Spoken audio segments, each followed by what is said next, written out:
Muy bien, pues si vas a apuntar, apúntala ahí que el tema se llama La fragancia de Dios, tema número 15. Y bueno, vamos a ir a 2 Corintios 2:14.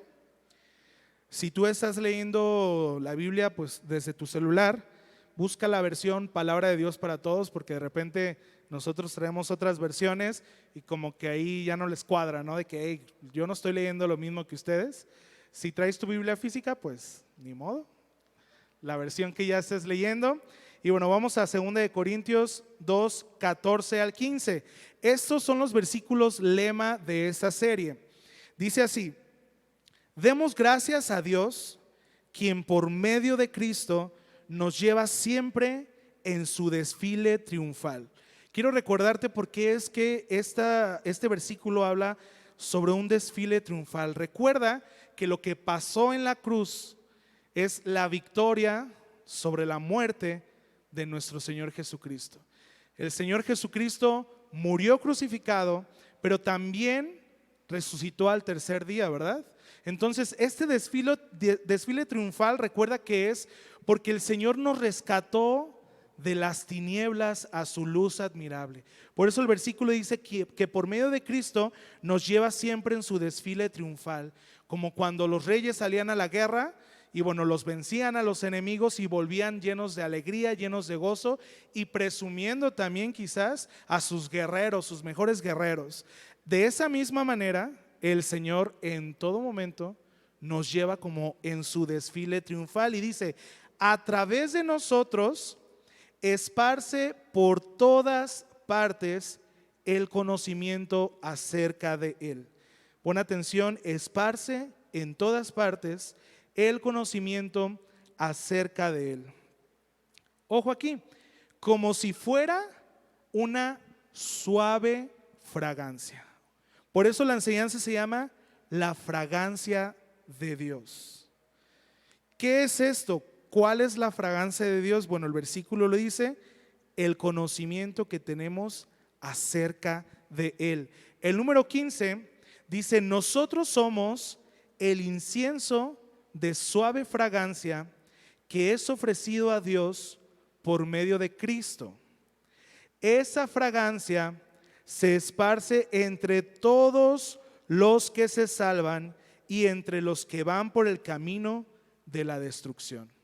El conocimiento de Dios, recuerda que cuando el Señor juzgue a la humanidad, no va a haber ningún ser humano que diga: yo no te conocí, o a mí no me dijeron que yo debía de arrepentirme, que quizás la vida que yo estaba llevando no era la adecuada ni era lo que tú querías para mí. Por eso dice que esta suave fragancia se esparce entre los que se salvan, pero también entre los que van por el camino de la destrucción, porque también van a tener conciencia de lo que el Señor hizo en la cruz. Entonces, bueno, quizás no nos vamos a enfocar tanto a los que van por el camino de la destrucción, pero es importante que comprendamos el contexto de esos versículos. Y bueno, ¿qué es una fragancia? Lo hemos repetido durante mucho tiempo. Es un olor suave y muy agradable que desprenden ciertas cosas. En el mundo natural tenemos plantas, tenemos frutas, y a partir de esas fragancias suelen hacerse muchos perfumes. Bueno, este perfume es el conocimiento que nosotros, una vez que venimos al Señor, tenemos y comenzamos a tener de nuestro Dios. De tal forma que el Señor quiere que todos nosotros nos convirtamos en ese grato olor de Cristo, porque Dios quiere formar su carácter en nuestras vidas. Por aquí vamos bien. Entonces, la fragancia de Dios es el conocimiento que tenemos de Él. Ahora, lo que estábamos haciendo ahorita en la alabanza, yo lo he mencionado en algunas veces. La palabra alabanza, ¿qué significa? ¿Alguien recuerda qué significa? ¿Qué significa alabanza? Digo, la palabra no es usada solamente en un término bíblico o de alabanzas para Dios. ¿Alguien sabe qué significa la palabra alabanza? ¿Cómo? Acto de gratitud, ¿ok? ¿Alguien más? Admiración pura, muy bien, por ahí, por ahí. Admiración, adoración, ¿alguien más? Obediencia, ok. Por ahí va, pero no. Si tú buscas en un diccionario la palabra alabanza, significa reconocer los atributos de una persona. Es decir, vamos a hablar, no sé, de un joven que es muy inteligente y que acaba de ganar la competencia nacional de matemáticas. Entonces, los padres pues lo van presumiendo y dicen, es que mi hijo es el mejor de su clase, acaba de ganar una competencia. Y mi hijo conoce esto, y lo empieza a describir, obviamente, todo lo que es bueno de la persona. Bueno, esa palabra, aunque no tiene siempre una connotación bíblica, cuando nosotros venimos a alabar al Señor, es porque venimos a reconocer sus atributos. Por eso es que cantamos de aquello que está escrito en la palabra de Dios, que habla de Dios. Es decir, que nuestro Dios es todopoderoso, que nuestro Dios es santo, que nuestro Dios todo lo conoce, que Él nunca cambia, ni hay sombra de variación en Él, que Él no miente. Y algo que nosotros no podemos dejar de cantar es acerca del amor de nuestro Dios. Todo esto implica la palabra alabanza y a su vez son los atributos que nosotros encontramos en la Escritura acerca de Dios.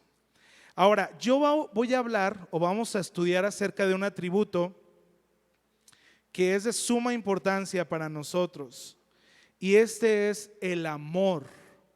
No precisamente vamos a abordar todo acerca del amor, pero te vas a dar cuenta cómo el amor se manifiesta de muchas maneras y quizás no habías tú comprendido hasta dónde podía llegar este amor del Señor.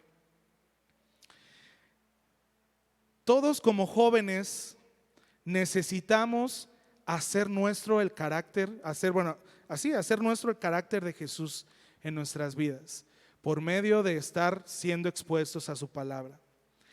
Y ese amor lo aprendemos sin duda del Señor, pero te voy a pedir que me acompañes a número 6:22.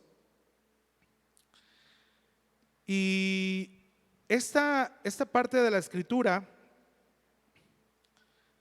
es una oración que Dios le ordenó a su pueblo, a los líderes, a los sacerdotes, que tenían que decir sobre su pueblo. Dice número 6:22 al 27, Nueva Traducción Internacional. Dice, el Señor le ordenó a Moisés, diles a Aarón y sus hijos, que eran los sacerdotes, que impartan la bendición a los israelitas con estas palabras. Y vamos a leer todos juntos, si puedes leerlo en voz alta, por favor. Dice mi versión, el Señor te bendiga y te guarde. ¿Qué más dice ahí contigo? El Señor te mire con agrado y te extienda su amor. El Señor te muestre su favor y te conceda la paz. Así invocarán mi nombre sobre los israelitas para que yo los bendiga. ¿Cuántos quieren la bendición del Señor? Muy bien. ¿Cuántos sabes que puedes bendecir a la persona que está a tu lado? ¿Sí? Digo, a veces en nuestra edad quizás no se presenta tanto que nos saludemos y usemos como el Señor te bendiga o Dios te bendiga. A veces es quizás con gente que estás un poquito más unida, pero esta clase de bendiciones nos hace recordar las promesas del Señor. Y fíjate que en estos textos aparece la intervención divina de lo que es la Trinidad para nosotros. Porque comienza el versículo 24 diciendo, el Señor te bendiga, nuestro Dios como Padre. El Señor te bendiga y te guarde. Después dice el segundo versículo, el Señor te mire con agrado.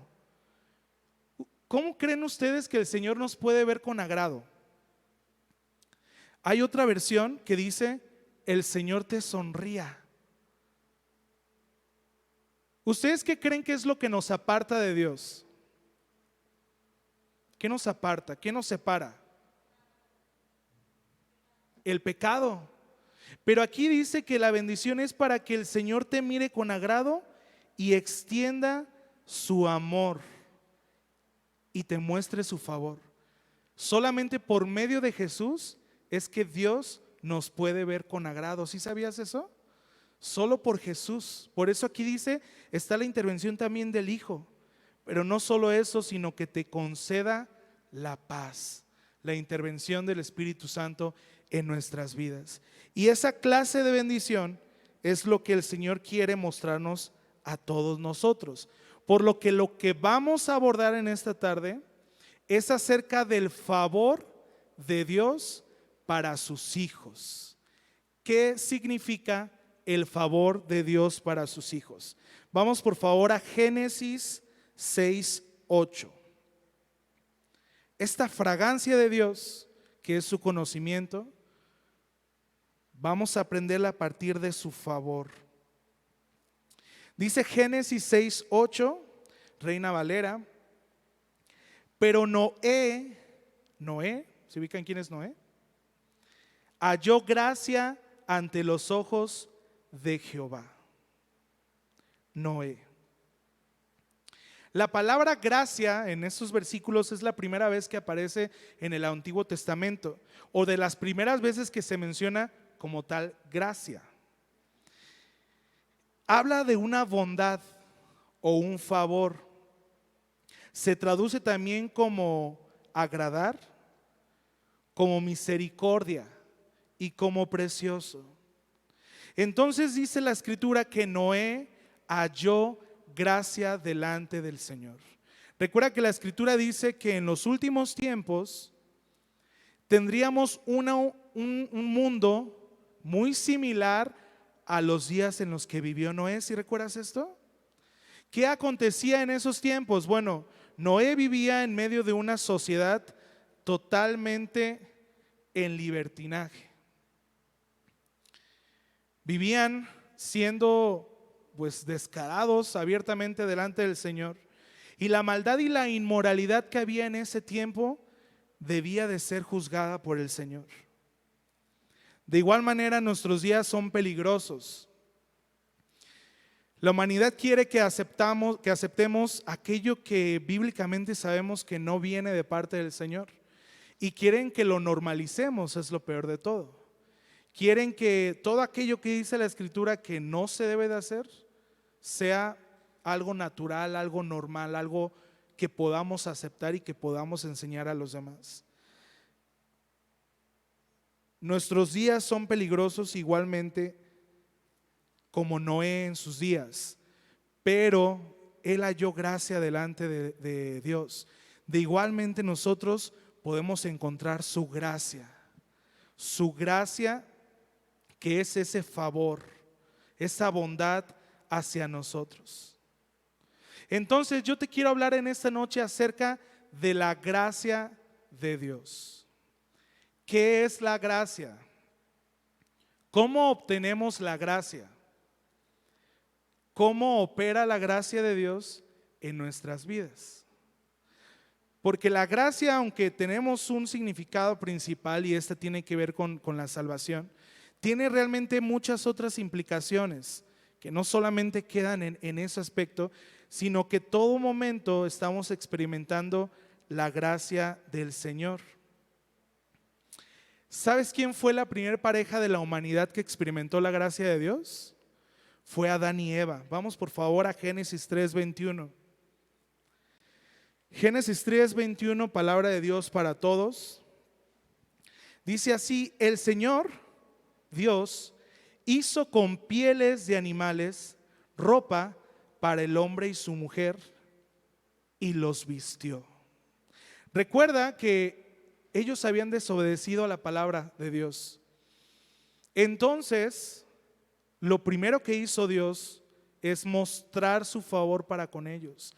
¿Y qué estableció?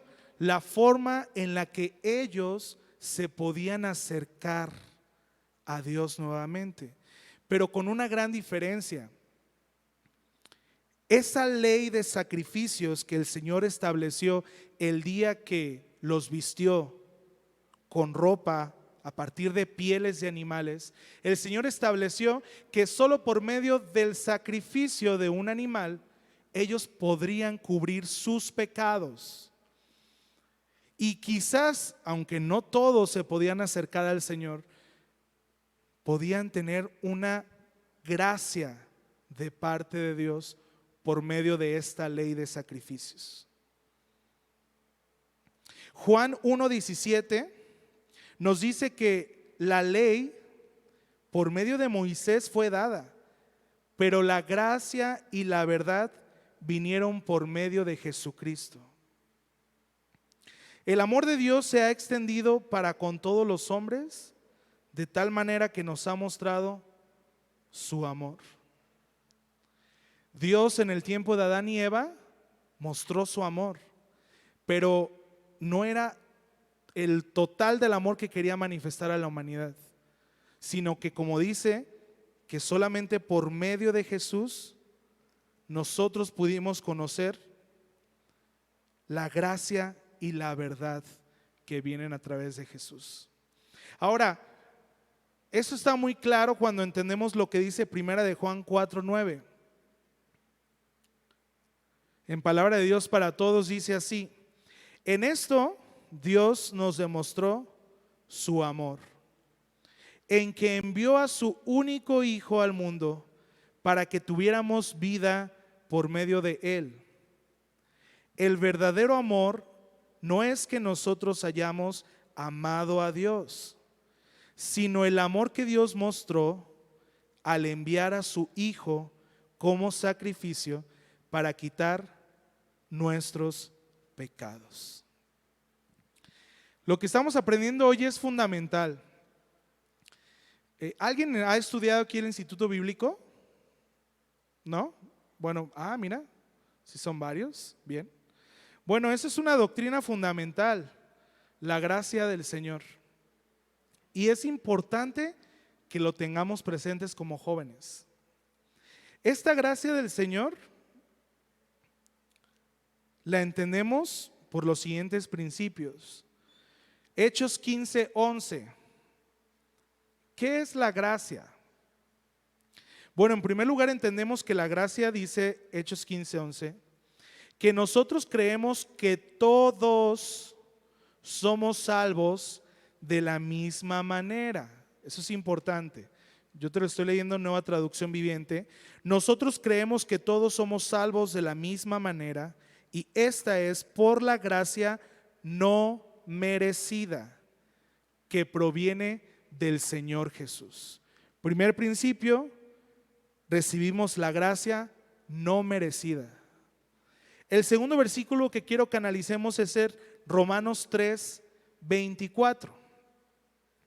Siendo justificados gratuitamente por su gracia, mediante la redención que es en Cristo Jesús. Si quieres apuntarlo, nosotros somos salvos por la gracia no merecida, somos justificados gratuitamente.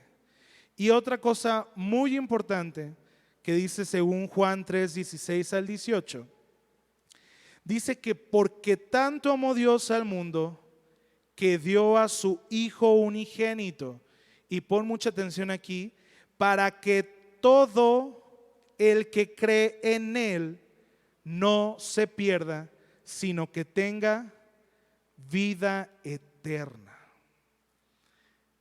Esta parte es muy importante. La salvación y justificación está abierta a todos los seres humanos, porque en eso mostró Dios su amor. Entonces está abierta a todos, somos justificados gratuitamente y es una gracia que no merecíamos, una gracia que no merecíamos. Entonces, hasta este momento comprendemos el primer aspecto de la gracia, que es una gracia salvífica o una gracia para salvación. ¿Cuántos ya tienen esta gracia de parte del Señor? ¿Ok? Bueno, no veo a todos levantando la mano, pero por fe yo voy a creer que tú tienes esta gracia para salvación. Ya dejamos bien establecidos los principios, ¿verdad?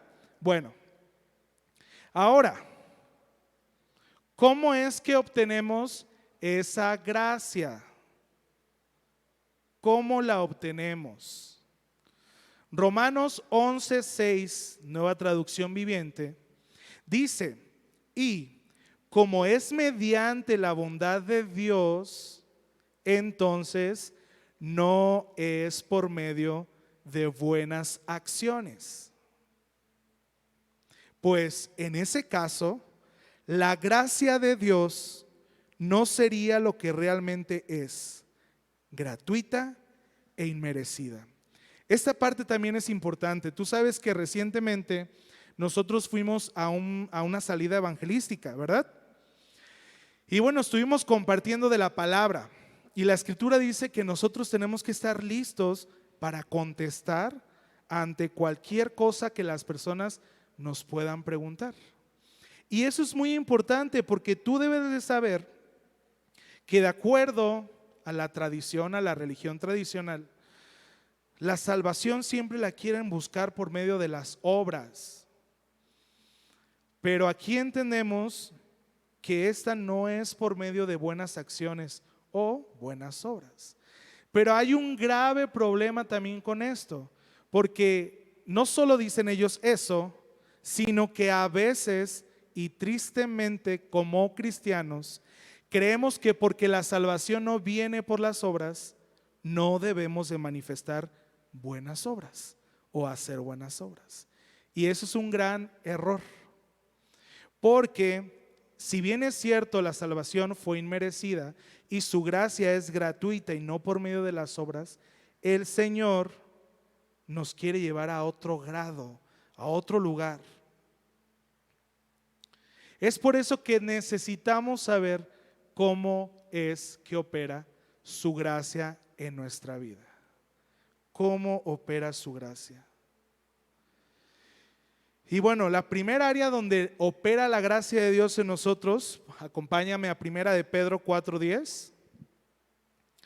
Primera de Pedro 4:10, Reina Valera.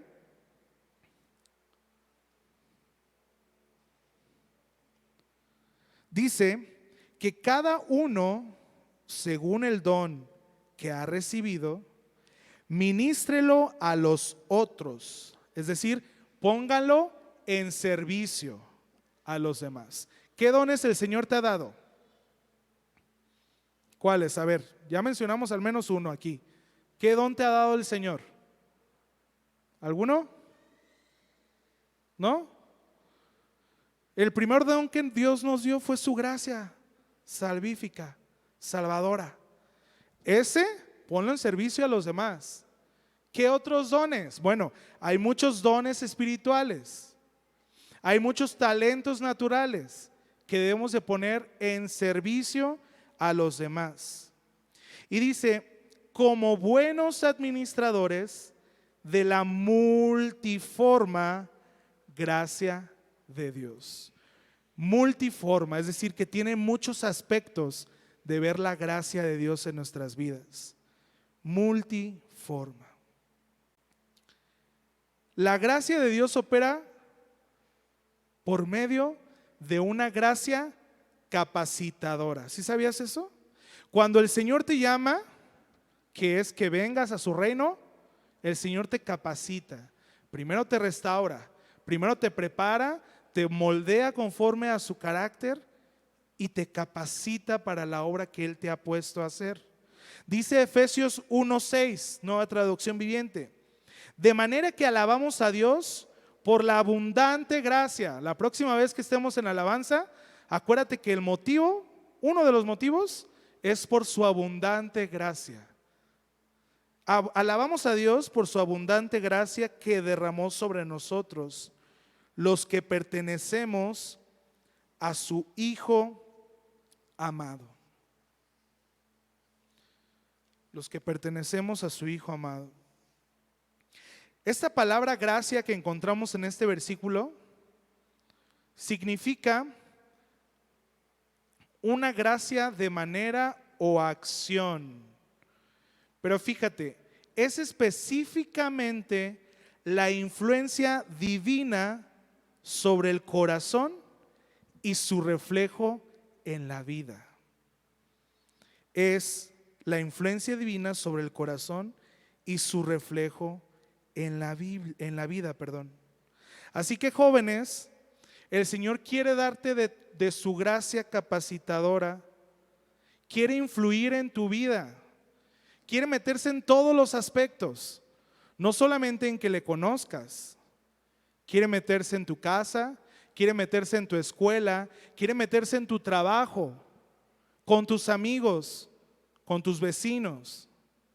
El Señor quiere que su gracia influencie de tal forma tu vida que tú puedas darla a conocer a las demás personas. Hechos 4:33 dice: y con gran poder los apóstoles daban testimonio de la resurrección del Señor Jesús, y abundante gracia era sobre todos ellos. ¿Cuántos de los que fueron a Tamazula pudieron experimentar esta gracia del Señor? ¿Ve? ¿Hay algunos? Muy bien, ¿puedes dar un grito de júbilo al Señor? Amén. Decía que era una abundante gracia. ¿Sabes algo? Yo estaba ahí ministrando al Señor y recuerdo que una noche antes, bueno, ya se fue Brian, pero estuvimos compartiendo habitación Brian y yo, y estuvimos orando por el día siguiente, y la verdad es que todos experimentamos una gracia capacitadora de parte del Señor.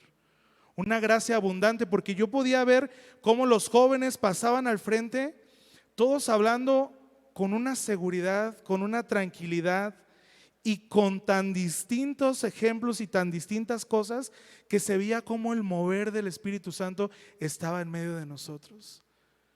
De eso te estás perdiendo, de ver cómo la gracia de Dios viene a tu vida para testificar, para ser de testimonio a los demás. Dice Hechos 18:27, Apolos pensaba ir a Acaya y los hermanos de Éfeso lo animaron para que fuera.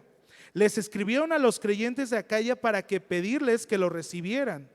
Cuando Apolos llegó, resultó ser de gran beneficio para los que por la gracia de Dios habían creído. Cuando tú eres lleno de esta abundante gracia del Señor, tú eres de bendición para otros jóvenes. Si te has preguntado en qué puedes servir al Señor, bueno, lo primero es que vas a ser de bendición para otros jóvenes. Jóvenes que vienen con necesidades igual que tú. Jóvenes que padecen igual que tú, como Cristo padeció. Por eso era necesario que Jesús viniera en la forma de hombre para saber todos nuestros padecimientos. Busca esta abundante gracia del Señor. Pero ¿cuál es nuestra obligación? Mira lo que dice 2 de Timoteo 2:1. Dios habla hoy. Y ese es una exhortación a nosotros como jóvenes. 2 de Timoteo 2:1. Dice: y tú, a ver, voltea con la persona que tienes al lado y dile: tú, atrás o adelante, tú. Hijo mío, saca fuerzas de la bondad que Dios te ha mostrado por medio de Cristo Jesús. En otra versión dice: tú esfuérzate por la gracia que Dios te ha mostrado. ¿Alguna vez te has sentido cansado? ¿Alguna vez te has sentido agobiado por los problemas en tu casa, tu trabajo? Quizás inclusive en la iglesia, no sabemos. Bueno, aquí dice: saca fuerzas de la bondad, saca fuerzas de la gracia del Señor. ¿Te sientes desfallecer? ¿Sientes que todo a tu alrededor no está estable y necesitas del Señor, saca fuerzas de la gracia de Dios. Saca fuerzas. En su palabra original se traduce como esforzarse, como hacerse fuerte. Dunamis es la palabra. Sacar fuerza. Entonces es nuestra obligación, según las Escrituras, que nosotros tomemos de esa gracia del Señor, que nos agarremos de sus promesas para poder salir adelante de todas las dificultades en nuestra vida. Ahí está. Ya que si nosotros no lo hacemos, es otra cosa. Aparte es una gracia inmerecida, es decir, no tienes que hacer nada para poder obtenerla. Ya Jesús lo hizo todo por ti. Ve conmigo por favor a 2 de Corintios 9. 2 de Corintios 9, 8. Reina Valera.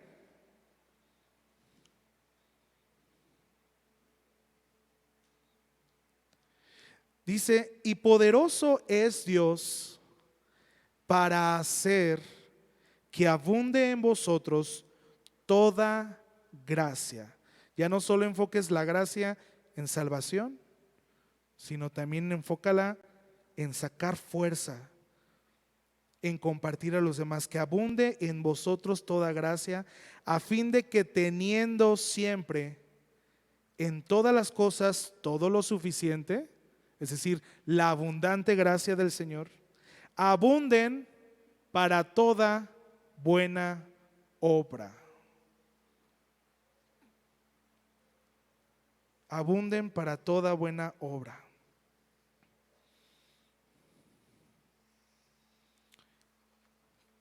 La Escritura dice que el Señor ha preparado para nosotros toda buena obra. Y es el camino que debemos de seguir como jóvenes cristianos. Toda buena obra.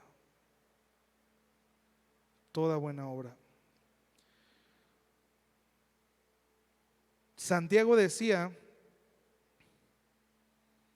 que la fe sin obras es ¿qué? Muerta, ¿verdad?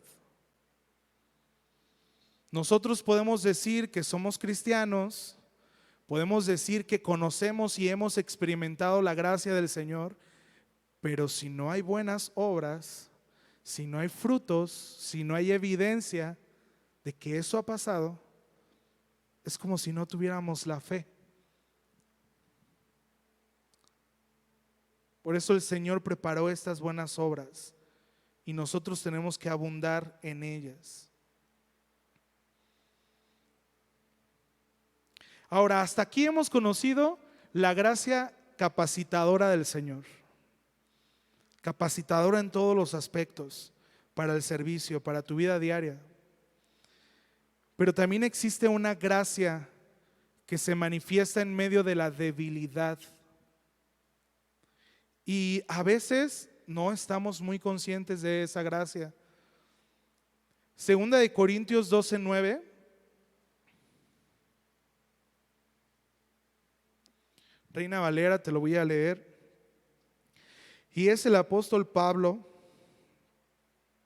hablando, bueno, el contexto, recuerda que el Señor le había dado un aguijón en su carne. ¿Recuerdas este contexto? Y Pablo había orado al Señor. Sin embargo, Dios no había respondido su oración de que quitara este aguijón. Y dice 2 de Corintios 12, 9, y me ha dicho, después de orar 3 veces, bástate mi gracia, porque mi poder se perfecciona en la debilidad. Por tanto, de buena gana me gloriaré más bien en mis debilidades, para que repose sobre mí el poder de Cristo. ¿Sabes? La palabra bástate en su original habla en el sentido de levantar una barrera. Una barrera como cercando algo, como si algo estuviera protegiendo. Dios le dice después de orar: Señor, este aguijón que tengo, quítalo. Pero Él le dice: bástate. Bástate en mi gracia, en mi favor, en mi bondad. Que mi bondad sea suficiente para ti. Y sabes, el versículo está tratando, quizás se entiende también como quizás una enfermedad que Pablo estaba pasando. ¿Y a cuánto no nos ha pasado que cuando nosotros estamos enfermos, bueno, espero, lo primero que haces es pedirle al Señor que te sane? Yo digo, yo la verdad soy bien chillón cuando me enfermo. Y es así como que, ay Señor, ya, o sea, me siento morir, a veces con una gripa o con cualquier cosita, ¿no? Y luego me chiqueo. Yo la verdad soy así. Hasta me ando quejando todo el tiempo. Pero lo primero que hacemos es que, Señor, sáname. Señor, no quiero sentir esto. Líbrame de esto. Y a veces esas pequeñas pruebas, Dios en su bondad nos muestra su mano sanadora. Pero ¿qué pasa cuando esa enfermedad no es de un día? Es una enfermedad severa.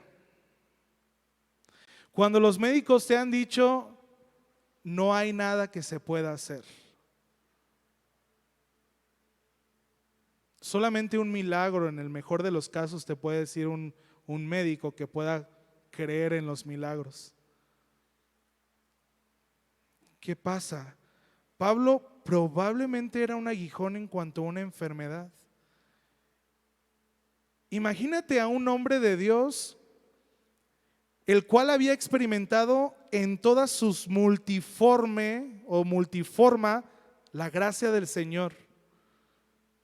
Imagínate estar en una situación en la cual clama al Dios Todopoderoso que le quite ese aguijón y el Señor le dice: bástate mi gracia.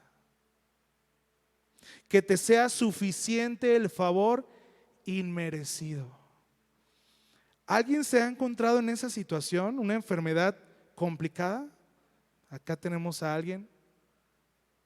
Y digo, no conozco su testimonio, pero probablemente el Señor no hizo que los sanaran o que salieran pronto de eso, o probablemente sí, no sé.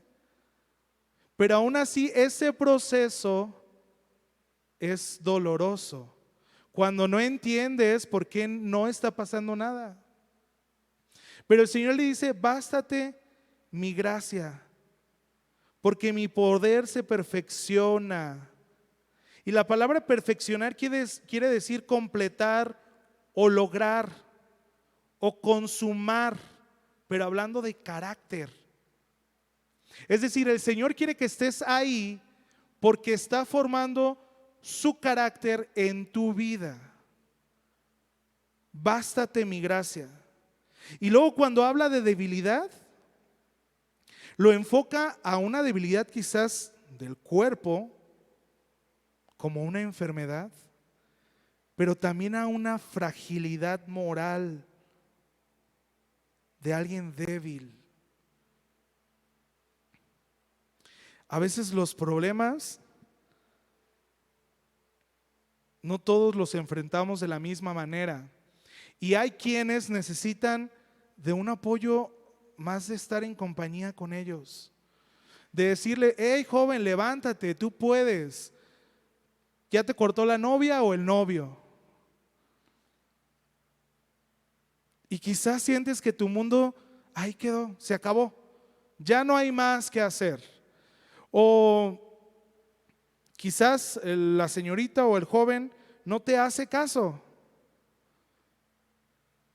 Y estás acostumbrado o acostumbrada a estar siempre rodeada de alguien.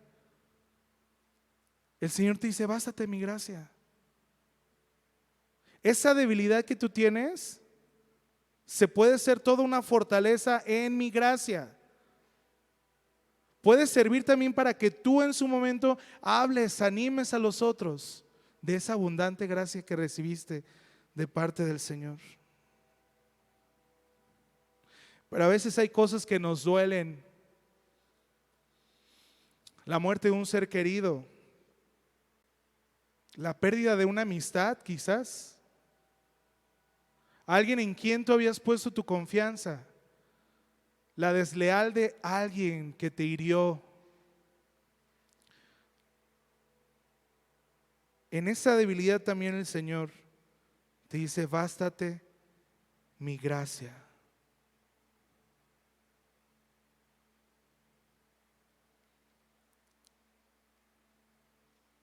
Ahora, fíjate que cuando yo encontré esto de que era como cercar algo, como levantar una barrera, el Señor me llevaba a este versículo, Judas 1:3. Judas 1:3. Nueva traducción viviente, Judas 1:3 al 4.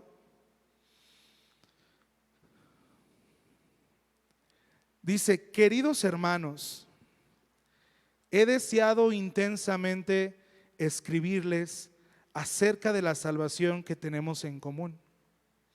Y ahora siento la necesidad de hacerlo para rogarles que sigan luchando vigorosamente por la fe, encomendada una vez por todas a los santos.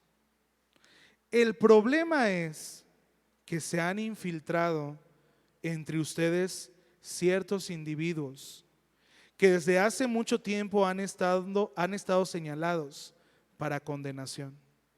Son impíos que cambian en libertinaje la gracia de nuestro Dios y niegan a Jesucristo, nuestro único y soberano Señor. ¿Sabes algo? Yo veo tristemente en mucha gente, adultos, jóvenes, que están buscando iglesias en las cuales tienen más libertad, en las cuales cambian sus momentos de alabanza, sus momentos de adoración, de intimidad con el Señor, por escenarios llenos de luces, de humo, por experiencias sensoriales que solo quedan en una sensación bonita y me sentí a gusto. Me gustó porque estaba bueno el ritmo, ¿no? Pero dice la Escritura que hay hombres infiltrados que están cambiando el libertinaje, la gracia de nuestro Dios. Tristemente veo en mi Facebook muchos amigos que en su momento acudían a la iglesia y que ahora están con otras cosas que no tienen nada que ver, que van a donde les permiten hacer ciertas cosas, donde no hay sanciones de nada. Aquí no te vamos a decir cómo vestirte, cómo comportarte, qué música escuchar, que te pongas o no un tatuaje, que convivas o no con ciertas personas. ¿Sabes? Satanás es muy inteligente. Y aunque aparentemente nada esté pasando, si tú te das cuenta, esas iglesias están llenas de personas que a veces tristemente solo van porque tienen la libertad o la forma de justificar lo que ellos querían hacer. Y hay gente infiltrada que está cambiando la gracia de nuestro Dios en libertinaje. En cambio, el Señor nos dice en Romanos 6:14 al 16, nueva traducción viviente: el pecado ya no es más su amo, porque ustedes ya no viven bajo las exigencias de la ley. En cambio, viven en la libertad de la gracia de Dios. Ahora bien, ¿eso significa que podemos seguir pecando porque la gracia de Dios nos ha liberado de la ley? Claro que no. ¿No se dan cuenta de que uno se convierte en esclavo de todo lo que decide obedecer? Uno puede ser esclavo del pecado, lo cual lleva a la muerte, o puede decidir obedecer a Dios, lo cual lleva a una vida recta. El Señor no nos liberó para ahora vivir o seguir viviendo en esclavitud, buscando hacer lo mismo que hace la gente del mundo: ir a los conciertos, escuchar música, tatuarte, fumar, tomar, en sana convivencia. No te libertó el Señor para que ahora fueras un esclavo cristiano del pecado, sino te libertó para que puedas decidir obedecer a Dios y llevar una vida recta. Así que nuestra responsabilidad es crecer en su gracia. No podemos permanecer espiritualmente como niños, así como dice la Escritura también, fluctuando. A un niño, si tú le dices esto es verde, aunque sea azul, él te va a creer. Si tú le dices que está tomando, no sé, agua de coco y es agua natural, te va a creer. Pero tú que ya eres alguien que está siendo expuesto a la palabra de Dios, que viene todos los sábados a la reunión y que puedes estar tomando, esforzándote, tomando de la gracia del Señor, no podemos permanecer en esa condición espiritual, en esa condición en la que solamente nos convertimos en esclavos del pecado. Segunda de Pedro 3:17. Segunda de Pedro 3:17 al 18. Estimados hermanos, estimados jóvenes de iglesia juvenil, de casa de oración 18 y más, ustedes ya saben todo esto. ¿Cuántos ya saben todo esto? ¿O cuántos hoy estás aprendiendo algo nuevo o algo que no habías tomado en cuenta? Bueno, dice, ustedes ya saben esto. Así que tengan cuidado y no permitan que esos perversos los lleven por el mal camino, ni que su fe se debilite. Conozcan mejor a nuestro Señor y Salvador Jesucristo, y así recibirán cada día más de su generoso amor. Alaben a Cristo ahora y siempre, así sea. Cuando la palabra dice conozcan, está hablando de crecer. En otra versión, seguramente has leído este versículo en otra versión. Y cuando dice que crezcan cada vez más en su generoso amor, quiere decir que crezcan cada vez más en su gracia. La palabra crecer habla o se traduce también como algo agrandarse, como algo que se agranda, como algo que da crecimiento, como algo que da aumentar esa gracia del Señor en tu vida. Esta es la exhortación que el Señor tiene a cada uno de nosotros. Y sabes, esa gracia también nos lleva a tener gracia delante de los hombres. Pero esto es algo que nosotros debemos de cuidar mucho, el testimonio que damos a las personas que nos rodean. Dice Efesios 4:29.